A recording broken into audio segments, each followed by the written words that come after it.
Dar ao dente, dar ao dente. Muito bem, hoje no tema do dar ao dente, não vamos assim dar muito ao dente, mas é mais assim uma coisa mais líquida, não é? Exato, dar ao dente de uma forma líquida. Vamos dar aqui umas dicas de como se serve vinho.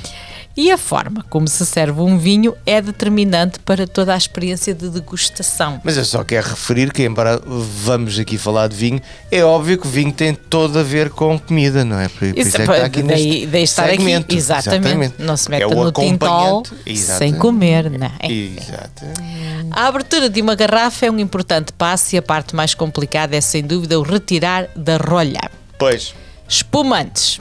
Depois de retirar o arame e a prata que a cobre, deve inclinar a garrafa, nunca na direção de pessoas ou material frágil, e começar a girar a garrafa e não a rolha segurando o seu fundo.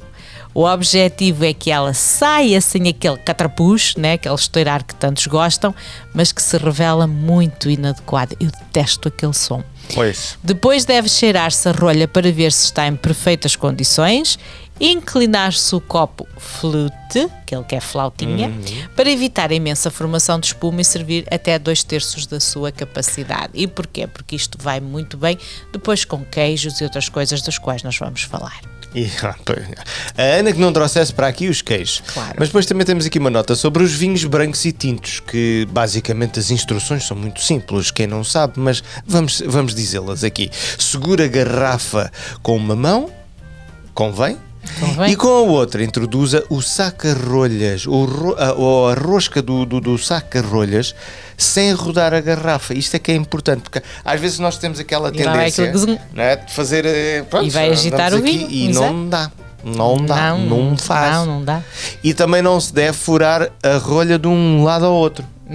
Porque há essa tendência de às vezes estamos ali a enroscar ali e não dá. Não faz. Não faz isso. Não faz. Para os vinhos mais velhos, em que há uma grande probabilidade da rolha estar ainda mais frágil, o ideal é usar um saca-rolhas de lâminas, que são aqueles saca-rolhas um bocadinho diferentes e mais difíceis de utilizar. Eu consigo partir a rolha e não atirar lá para fora. Porque aquilo, portanto, as instruções aqui tem que se inserir primeiro a lâmina mais comprida, depois a mais curta.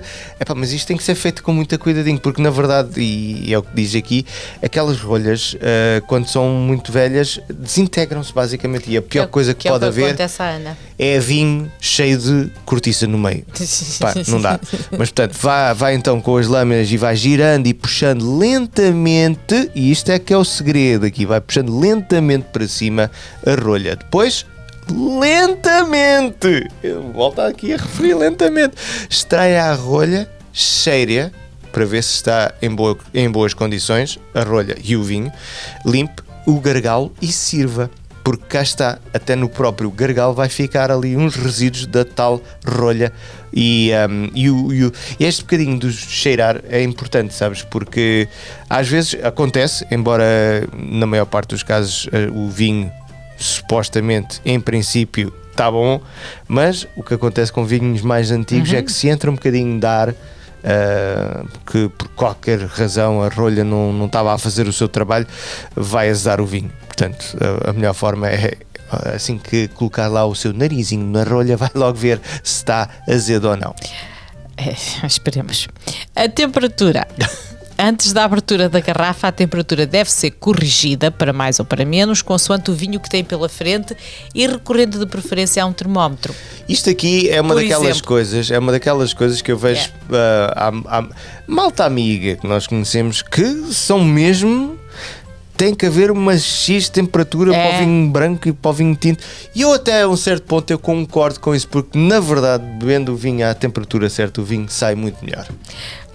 Eu, por exemplo, eu gosto mais de vinhos brancos, como tu dizes, e não tenho esta coisa. Diz aqui que devem andar entre os 10 e os 13 graus centígrados, podendo mesmo chegar aos 14, caso se trate de um branco incorporado de climas quentes, como são o caso dos vinhos do Alentejo. No entanto, o vinho não deve ser bebido quase gelado, já que perdem-se os aromas e as qualidades do vinho. O arrefecimento deve ser gradual, e porque o vinho vai aquecendo depois de aberto, deve-se manter a temperatura ideal com recurso a um frappé, que é aquele tubinho de gelo que se vai colocando, né? Eu, por exemplo, mas eu não percebo nada de vinhos, eu sei apenas aquilo que gosto. Mas é por de aí beber. mesmo. E para mim o vinho branco pode até perder, como diz aqui, o aroma e qualidades, etc.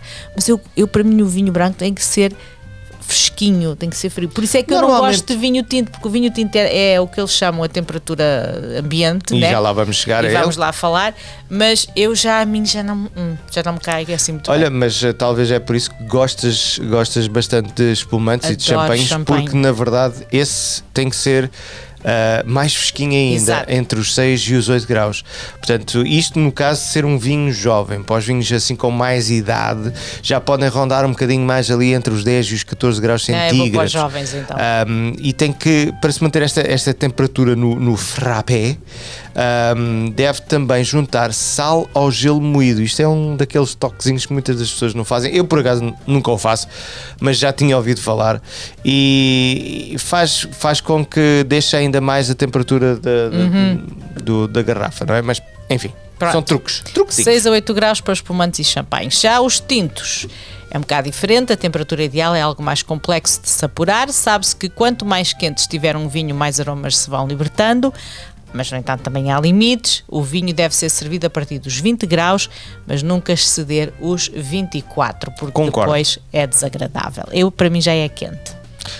Eu prefiro não quente, mas é tal temperatura, o que os canadianos dizem room temperature. É o tal ambiente, né? É Mas verdade. Não. Um vinho, mas no que diz respeito ao vinho tinto médio, deve ser bebido em média nos 16 graus, portanto, um bocadinho mais fresquinho. Só os mais envelhecidos e incorporados podem ir até aos 18 graus. Portanto, quanto mais velho o vinho for, mais sabores tu consegues retirar do vinho se ele tiver uma temperatura um bocadinho mais alta. Mas cá está, nada de abuso, nada de ir para os 20 e tais, porque aí então já começa a não estar granchoso. Pronto, olha, para um vinho, seja ele branco, espumante ou tinto, merecer honras de vir à mesa e ser um festim para todos os nossos palatos, terá de se obedecer a simples regras como estas, mas que engrandecerão o ato de beber com todas as suas características bem presentes. Por isso, acautelar a temperatura de serviço é um dos mais importantes passos e é fácil de fazê-lo, assim como pode ver nestas dicas que lhe deixamos. É verdade. E há quem diga que ou tinto ou branco, Desde que seja cheio, né? ou cheio. Dar ao Dente é uma oferta do restaurante da Flames Castle, onde poderá, para além do habitual menu de pratos deliciosos, desfrutar do Festival de Marisco All You Can Eat, às sextas e aos sábados, a partir das 5 da tarde até às 10 da noite. Mas agora também temos essa oportunidade às quintas-feiras, entre as 5 da tarde e as 9 da noite, por apenas $38, ouviu bem, $38, mas este preço é só às quintas-feiras. Portanto, já sabe, faça a sua reserva no theflamescastle.com.